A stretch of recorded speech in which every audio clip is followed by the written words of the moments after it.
I'd like to talk for a few minutes today about a Black Revolutionary War veteran by the name of Peletiah McGoldsmith. He applied for his pension in the state of Connecticut, one of the men who applied through Judge Calvin Goddard of Norwich. However, he served in a Massachusetts regiment, the 3rd Massachusetts, commanded by Colonel Michael Jackson, and the company was commanded by Captain Silas Pierce. As you can see, sometimes he was called Peletiah McGoldsmith, sometimes Peletiah M. Goldsmith, and I also have found some records that refer to him as John M. Goldsmith. However, this is a very unusual name, and all of these records are of the same man. It's very difficult to confuse him with anyone else during that time period. This is a copy of his discharge certificate that's in his pension file. He, towards the end of the war, this is October 1783, he was found to be too sick to continue on his duty and was discharged. And this is signed by Major General Knox.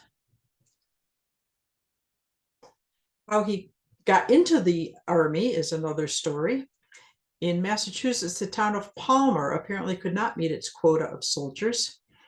And Peletiah McGoldsmith, for example, was purchased by the town of Palmer from Aaron Graves, who was his enslaver. The town enlisted him in the Continental Army for a term of 3 years, after which he was given his freedom. He was also given the standard bounty that was offered to soldiers who were signing up at that time. At the time that he applied for his pension, he had to list his assets. In 1818, the Pension Act was passed and a lot of men signed up. And by 1820, the government had decided that too many people were signing up and they had to prove that they actually needed the extra money. So this is his schedule of his estate. In 1820, he owned 4 acres of land lying on a pine hill covered with shrubs. In other words, not very productive land. This was located in the town of Voluntown, Connecticut. However, the deeds are actually located in the Sterling Town Hall.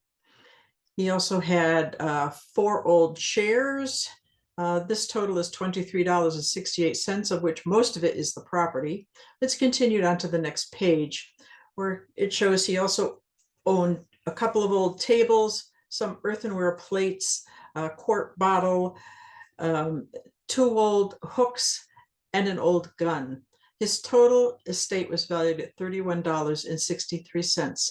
He was old and infirm and couldn't work any longer. His wife couldn't work any longer, so he was allowed his pension. This is his final payment voucher, which you can sometimes find on the Fold 3 website. As you can see, his date of death was July 6th, 1833. But it also says the date of his final payment was the 2nd quarter of 1836. That's because when he died, they owed him money. And that money was not released until someone filed a probate for his estate, had themselves appointed executor, and collected that money, and also was able to sell his property and also make some profit from that. So that is the reason why he has a probate record. So that's the short story of Peletiah McGoldsmith. Please tune in again for more stories. Thank you.